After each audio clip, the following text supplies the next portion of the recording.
In the depths of our souls, we find the tangled webs of insecurities weaving their way through our thoughts, binding us in chains of doubt and fear.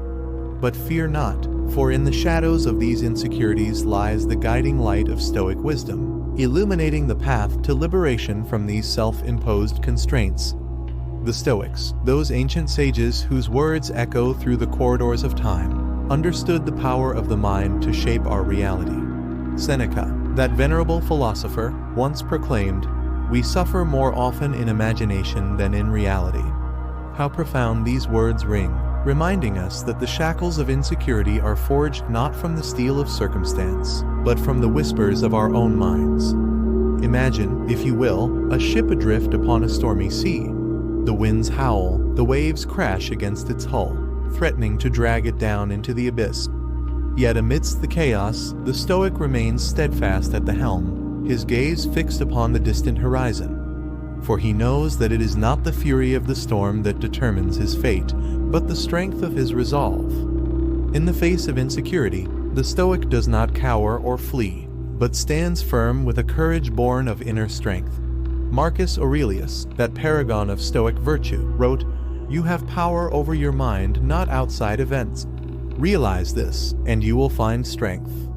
These words echo through the ages, a clarion call to reclaim our sovereignty over our thoughts and emotions.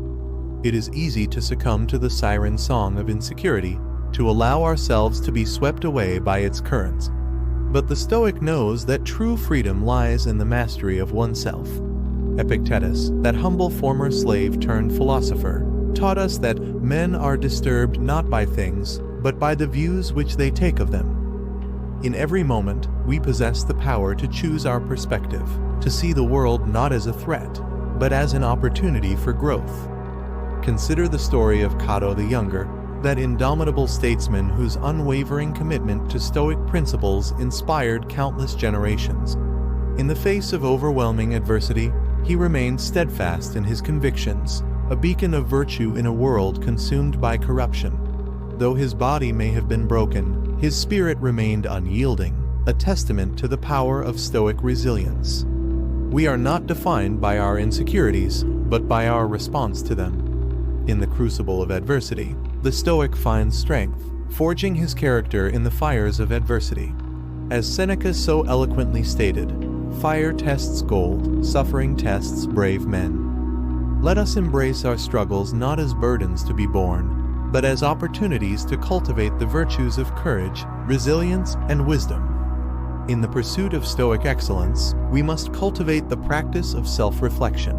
Like the sculptor chiseling away at a block of marble, we must chip away at the layers of illusion and self-deception that cloud our minds.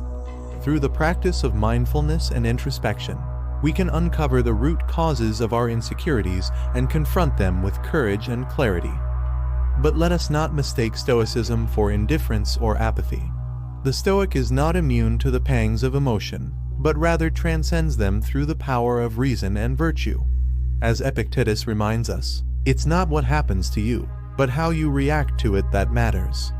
In every moment, we possess the freedom to choose our response, to rise above our insecurities and embrace the fullness of our humanity. So let us stand together, united in our pursuit of Stoic wisdom. Let us cast off the chains of insecurity and embrace the boundless potential that lies within each of us. For in the depths of our souls, we find the strength to overcome any obstacle, the courage to face any challenge, and the wisdom to navigate the turbulent seas of life with grace and resilience. In the words of Marcus Aurelius, "The happiness of your life depends upon the quality of your thoughts." Let us choose thoughts of courage, of resilience, and of inner peace. Let us walk the path of the Stoic, guided by the light of reason and virtue, knowing that in the end, it is not our circumstances that define us, but the strength of our character.